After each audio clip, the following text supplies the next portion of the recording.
जी महाराज ने सीता मैया को एक राजकुमारी होने के नाते बहुत सारे बन के दुख सुखों का उपदेश करके और धर्म का पालन करने के लिए सास ससुर की सेवा करने का उपदेश दिया। और यदि इन उपदेशों से कोई बात सीता मैया की समझ में ना आती हो तो उनके सुकोमलता का, जैसे आदमी को डराते हैं, जैसे बच्चे को डराते हैं कि जल्दी से दूध पी ले नहीं तो हवा आ जाएगा। तो ऐसे भी भगवान ने कि हंस गवने तुम नहीं बन जोगू, तुम बन के योग्य नहीं हो और मैं संग ले आऊंगा तो मुझे बुराई मिलेगी। सीता मैया ने सभी बातों को बिल्कुल चुपचाप शांति से सुना और सुन के अपने मन में ये निश्चय किया कि राम जी महाराज जो है मुझे संग नहीं ले जाना चाहते हैं, ऐसा मन में निश्चय किया। राम जी महाराज यहाँ लीला में सीता मैया को ये बातें कह रहे हैं। हकीकत क्या है इसकी? हकीकत इसकी ये है कि मन शत्रुपा के प्रसंग में सिर्फ उनसे ये मांगा था कि चाहूं तुम ही समान सुत, तुम्हारे समान पुत्र चाहिए मेरे को। बोले क्या पुत्र वधू भी चाहिए? उसके बारे में बिल्कुल साइलेंट हो गए। लेकिन भगवान ने अपनी तरफ से वरदान देने के बाद में ये कहा कि आदि शक्ति जी जब उपराया, आदि शक्ति जो सृजन करती है सारी, सोई अवतरी ही मोर यह माया, वो मेरे संग आएगी, लेकिन उसके स्वरूप में कुछ ऐसी विविधता होगी जिन विविधताओं को सहज समझ में नहीं आ पाएगा। अब इस प्रसंग को यदि थोड़ा सा समझना चाहें हम, तो महाराज सीता जी का प्रतिबिंब राम जी के संग रहा वन में और सीता मैया नहीं रही। अब सो अवतरी मोर यह माया, माया रूप से मेरे संग में अवतार ले, प्रत्यक्ष रूप में नहीं, माया रूप में। तो वो जो प्रतिबिंब रखा है वो माया रूप ही तो ही था, क्योंकि ओरिजिनल सीता मैया तो चली गई अग्नि देवता के साथ, तो जो स्वरूप रहा वो मायावी स्वरूप। जैसे महाराज विश्वमोहिनी के केस में नारद जी बाबा को भगवान ने जो है लीला रचवाई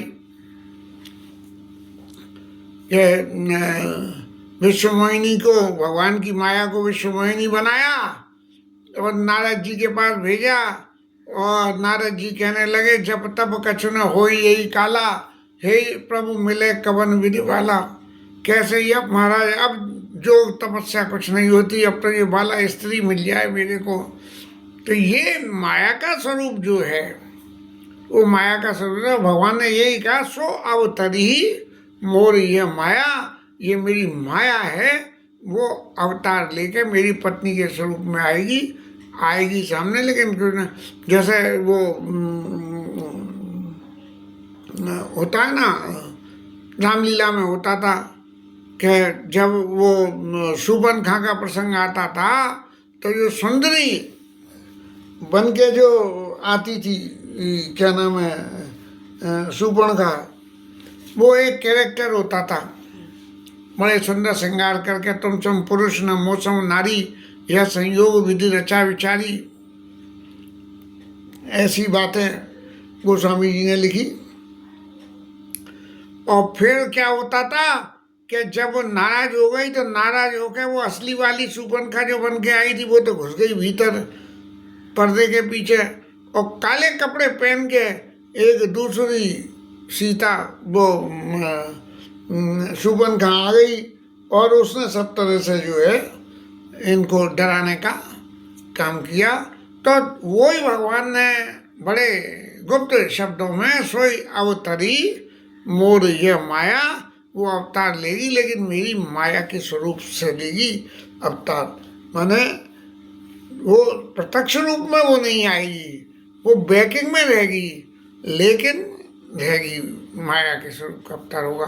तो वो ही अवतार यहाँ ओरिजिनल सीता जी हैं, और जो भगवान उपदेश कर रहे हैं वो इसीलिए सीता जी के सामने कह रहे हैं कि राजकुमारी सिखावन सुनो। अब राजकुमारी क्योंकि ये लीला है, तो लीला में तो कोई ना कोई स्वरूप का नाम बदला ही जाता है। अखबार में खबरें आती हैं कि वास्तव में कोई खबर ऐसी हो जहाँ के किसी का नाम पब्लिश ना करना हो, तो एक के घर में छापा पड़ा दवाई वाले के यहाँ और इतना मिला, ऐसी बातें लिख दी जाती हैं। तो इस तरह से सीता मैया को जो भगवान उपदेश कर रहे हैं वो राजकुमारी सिखावन सुनऊ और आन भांति जिये जन कछु गुनऊ, ऐसी जो बातें जो भगवान ने कही उसका सबसे बड़ा कारण एक यही है। सीता मैया ने इन सब बातों को सुना और सुनने की बात में जब उनको ये लगा कि राम जी परित्याग करके यहीं अयोध्या में छोड़ना चाहते हैं, तब उनको चित्त में बड़ी तकलीफ हुई, क्योंकि भगवान की आदि शक्ति तो हर वक्त भगवान के संग में रहती है। और उन्होंने एक ही बात कही कि प्रभु जहाँ कहीं भी आप हो वहाँ मेरा होना बहुत जरूरी है।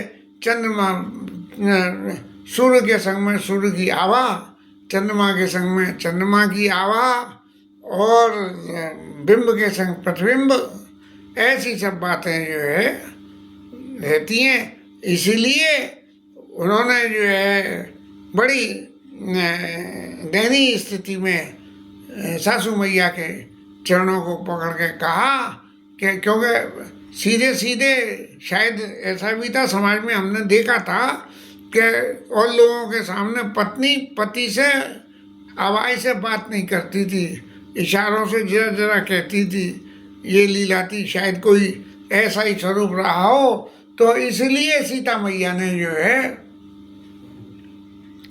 अपनी सासू माँ के चरणों को पकड़ के और ये कहा कि मेरे प्राणनाथ ने जो कुछ भी मेरे को शिक्षा दी, मैं जानूं कि उसको आचरण करने से मेरा हित हो सकता है। जय विधि होई, जय विधि मोर परम हित होई। हित भी नहीं, परम हित हो, बहुत ज़्यादा हित हो। अब उनका काम जो उन्होंने शिक्षा दी उसमें उन्होंने अपना फर्ज निर्वाह किया, क्योंकि पुत्र का फर्ज है कि वो माता पिता की उम्र पकने के बाद माता पिता की सेवा करे। तो उन्होंने जो है वो का उपदेश किया। लेकिन सीता मैया कहती हैं कि मैंने फिर मन में विचार किया। क्या विचार किया? मैं पुण्य समझे दीक मन माई, प्रिय वियोग सम युग जगना। पत्नी को यदि पति का वियोग हो जाए, अलगाव हो जाए किसी भी कारण से, अब तो खैर ये बात रही नहीं, तो इसके बराबर कोई दूसरा दुख नहीं होता है। तब राम जी के लिए संबोधन करते हुए कहा कि महाराज आपके बिना तो स्वर्ग भी मेरे लिए नरक के बराबर है। तो बिन रघुकुल कुमुद वन सुरपुर नरक समान। और एक बात और कही कि जगत में जितनी भी आपके परिवार से जुड़े परिवारों से मेरा जो कुछ भी संबंध है वो सब आपकी वजह से है। यदि उसमें से आपको माइनस कर दें, यदि ऐसा कहें कि पति पत्नी के बीच में किसी वजह से अलगाव हो जाए, अलगाव हो जाए तो जो ससुराल के नाते थे वो नाते सब अपने आप ही डिटैच हो जाते हैं, खत्म हो जाते हैं।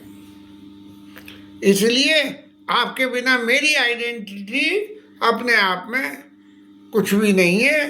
और यदि कोई ऐसा कहे कि भाई भौतिक जगत के सारे सुख तो तुम्हें मिलेंगे, पति तो ही नहीं मिलेगा। बहुत से लोगों की स्थिति ऐसी होती है कि पतिदेव महाराज बहुत कमाई में लग जाते हैं और फिर वहीं ऑफिस में कुछ जो है नैन लड़ा लेते हैं। पत्नी कुछ कहे तो पत्नी से कहते हैं कि भाई तुम्हें सब कुछ तो मिल रहा है और क्या चाहिए। तो बोले सब कुछ तो मिल रहा है लेकिन जो मेरा पत्नी का असली हक है वो तो नहीं मिल रहा, आपका संग नहीं मिल रहा।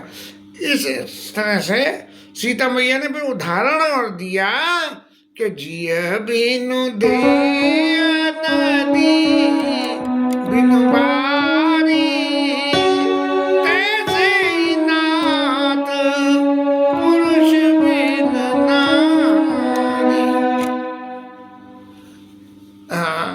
एलोन स्टैंडिंग में, अकेले में पत्नी का जो है, पत्नी का संबंध, पत्नी का अधिकार पति के संग में है। तैसे ही नाथ पुरुष बिनु नारी, यदि पुरुष के संग में नहीं है तो पत्नी का अधिकार नहीं रह जाता है। अब आपने जितनी बातें मेरे को डराने के लिए कहा कि वन में राक्षस रहते हैं और वन में जो है खगमृग रहते हैं और वन में शेर चीते भालू रहते हैं, खाने को नहीं मिलता है, तो उन सब बातों के सापेक्ष मैं ये आपके सामने निवेदन करना चाहती हूँ कि आप जो ये कहते हो खगमृग परिजन नगर बनो बल कल विमल दुकूल नाथ साथ सुर सदन सम परन त्राण सुखमूल। महाराज आप संग में हो तो सारे दुख भी मेरे लिए सुख के समान हो जाएंगे। अब आपने ये कहा कि वन में घर परिवार वाले नहीं मिलेंगे, तो बोले घर परिवार वाले वन में कौन होंगे? जो वन में रहते हैं। कौन रहते हैं? वन देवी वन देव उदारा, करिए सास ससुर संसारा। वन देवी और वन के देवता सब हमारी जो है सब तरह से हमारी रक्षा करेंगे। देव शब्द इसीलिए जोड़ा गया, नहीं तो जंगल में रहने से बोले हमारे मुकद्दर से जो कुछ होगा वो तो होगा, हम जैसा होगा हम पे हम करेंगे। लेकिन वन में बसने वाले लोगों को देवता का शब्द देते हुए वन देवी वन देव उदारा, करिए सास ससुर संसारा। और कुछ किसले साथ हरी सुहाई, प्रभु संग मंजी मनोज चुराई। आपके साथ सोने में चाहे पत्तों की कुछ की साथ सैया पर सोना पड़े, लेकिन वो भी मेरे लिए अत्यंत सुखमय होगी। महाराज आपने वन के बहुत सारे दुखों की बात कही और उन बहुत सारे दुखों की बातों को यदि मन में विचार करा तो विचार करने से एक ही बात आती है कि आपके वियोग का जो दुख है उस दुख के आगे ये वन के दुख कुछ भी नहीं है। आपके संयोग का जो सुख है उस सुख के आगे वन के दुख कुछ भी नहीं है। इसलिए मैं आपसे ये वंदना करती हूँ कि मुझे आप अपने संग लेके चलिए। ऐसी मेरी आपसे ले ये संग मोई छानी ये जने, मुझे संग ले लो और मुझे को छोड़ के मत जाना। यदि फिर भी आप मेरे को यदि 14 साल के लिए छोड़ के चले जाते हैं तो मैं आपको ये विश्वास दिलाती हूँ कि रहत न जनिए प्राण और दीन बंधु सुंदर सुखद शील स्नेह निधान। आप शीलवान हो, स्नेह को पहचानने वाले हो, इसलिए बिना आपके मेरे शरीर में ये प्राण नहीं रुकेंगे। और फिर राम जी की सब बातों का जवाब सीता मैया ने माता जी की प्रेजेंस में दिया, जिससे एक एविडेंस ही ये बनी रहे कि हाँ साहब कोई पीछे से कह दे कि उन्होंने कही कि देखो जबरदस्ती लद गए तो जबरदस्ती ना गई। राम जी खूब खुशी मन से लेके गए हैं जब उन्होंने राम जी का संतोष करा दिया तब। और फिर ये कहा कि मैं सब तरह से आपकी सेवा करूंगी। आपके लिए सब सुख सुविधा जो यहाँ रह के जुड़ाना मेरा फर्ज है, वो मैं वन में जाके जुड़ा लूँगी। और सबसे बड़ी बात एक रही कि आप कहते हो कि वन में राक्षस फिरते हैं, तो बोले महाराज आपके संग रह के किस राक्षस की ये स्थिति है कि जो है मेरे तरफ आंख उठा के भी देख ले। राम जी ने उतनी ही रक्षा करी और सीता मैया को समझाया कि तुम पावक मई करो निवासा, जब लगी करो निशाचर नासा। इसीलिए उन्होंने कहा कि सीता मैया जिस कॉन्फिडेंस को लेके उनके संग में आई उसकी वजह से है। अब जब अत्यंत सभी बातें सीता मैया ने कह दी तो कहने के बाद एक शब्द ऐसा जोड़ दिया, ऐसे वचन कठोर सुनी जो नहीं दे बिलगान। महाराज आप इतने कठोर वचन कह रहे हो कि मैं सुकुमारी हूँ और आप बन के योग हो, तो ऐसी बातों को सुन के आपके जो है मेरा हृदय फट क्यों नहीं जाता। और यदि हृदय नहीं फटता है और फिर भी आप मुझे छोड़ जाओ तो मेरे को ऐसा लगता है कि प्रभु के वियोग का दुख मेरे को सहन ही करना पड़ेगा। राम जी महाराज ने देखा, मन में विचार करा और विचार करने के बाद उन्होंने एक ही बात ये कही कहु कपाल भान कोल नादा ओ परिहरि सोच चलो बहन साथा। महाराज हे सीता जी, आप सब तरह का सोच का परित्याग करके और मेरे संग चलिए। और क्या कहते हैं महाराज कि नहीं विषाद कर अप्सराजू, आप बन जा रही हो तो बन जाने का कोई विषाद कोई दुख नहीं है। बेबिक करो बन गवन समाजू, आपको घर की जिम्मेदारी है, इसलिए वन में जाने की तैयारी का आप सब इंतजाम करो। और फिर अपनी माँ को समझाया और ये कहा कि माता जी अब हमें आप प्रसन्न चित्त होकर आज्ञा दीजिए कि हम दोनों वन में चले जाएं। हाँ, और एक बात का आप भरोसा रखना कि हम निश्चित रूप से लौट के आएंगे और प्रजा के दुख को मिटाएंगे। और जननी निठुर बिसर जाने जाई। आप माता जी, आप ऐसा ना हो कि हम इतने लंबे पीरियड को चले जा रहे हैं तो हमारे और आपके बीच में भी ये विस्मृति हो जाए कि हमारे एक पुत्र वन में है, ऐसी नहीं हो। तब जो है कौशल्या मैया कह रही हैं कि वो घड़ी कब होगी कि जब मैं जो है इन अपने नेत्रों से आप दोनों के फिर दोबारा से दर्शन करूंगी। जननी जियत बदन बिट जोई, और फिर बहुरे बच्चे कई लाल कई रघुपति रघुवर तात, और कवई बुलाई लगाई ये हर्ष न क्यों घात। हे पुत्र वधु, आपको मैं बुला के कब अपने हृदय से लगा के आपके दर्शन कर रही हूँ। राम जी महाराज ने देखा माता जी अत्यंत विकल हो गई हैं और उनकी इस विकलता के लिए क्या कहा जाए, वचन न आव विकल वैवारी, और राम प्रबोध कीन विधि नाना समऊ सने न जाई खाना। राम जी महाराज ने बहुत कही, माता जी जरा भी आप मन में शुभा मत रखो कि मैं जाके लौटूंगा नहीं, मैं जरूर लौटूंगा, आपके दर्शन करूंगा, आपके आशीर्वाद दूंगा। तभी सीता मैया ने जो है सासू माँ के चरणों को पकड़ के ये कहा कि मैं तो आप लोगों की सेवा करना चाहती, लेकिन क्या कहूँ, देवयोग कुछ ऐसा बना कि मेरे को बन जाना पड़ रहा है, क्योंकि मेरी जिम्मेदारी, पहली जिम्मेदारी पति के प्रति है और दूसरी जिम्मेदारी आपके प्रति है। इसलिए सेवा समय देव बंदीना, मोर मनोरथ सफल न कीना। देव की भगवान देव की कृपा से मेरे को वन जाना पड़ रहा है।